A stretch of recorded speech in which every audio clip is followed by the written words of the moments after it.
Hey there everyone, and welcome to another daily dose of Aether Raids. Today's video features one match. This map is a Flier ball, which is interesting. I haven't seen a Flier ball in quite some time, actually. There is a lot of ward Flyer stacking here to try and make the Flyers difficult to take down. There is one unit unprotected by the ward Flyer stack, and that is Note, who is obviously not a Flyer. I would say that probably one of your best bets for engaging here is to just do a quick hit and run strike on her.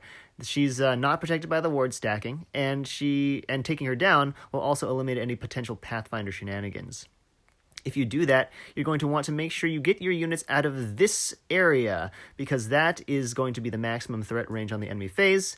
It will kick off with movement from Yoon and or Byleth.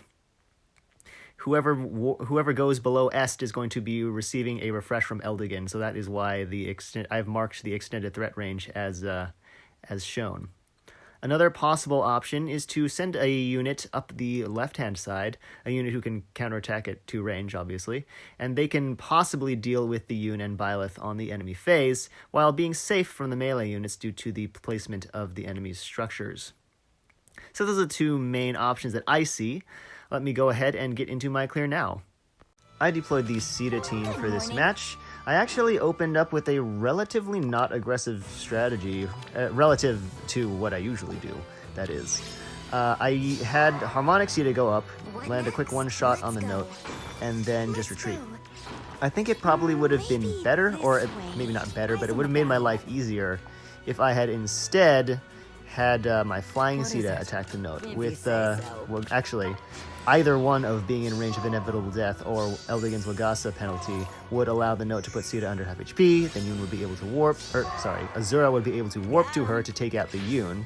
Got my names mixed around there. She would activate Gale Force, and then she would be able to warp to Sita as she retreated with Wings of Mercy to make it out to safety herself. I think that would have probably been a better way to initiate there. It will be done. And you'll see why it's better in just a second. But it basically comes down to, now I've got 6 enemies coming at me, and it's just a pain to have to figure out how to properly prioritize them. So I ended up taking some thinking time, actually a lot of thinking time, and I decided that the best way was to have Ullr go on a rampage. Fortunately, since Harmonic Sita's counterpart is Plumeria, who originates from Heroes, her harmonized skill affects Peony. Sometimes that actually catches me off guard. I've been trying to get better about being aware of it. What is it? But it gave Peony an extra action that allowed her to move over and refresh Ullr to land the KO on Pala. What can I do?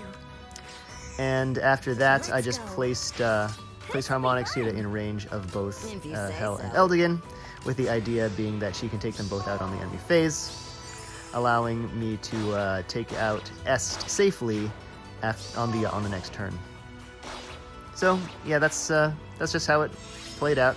I used Peony to grab the Aether M4 once I confirmed the Est matchup, and that's a wrap for this match. This way.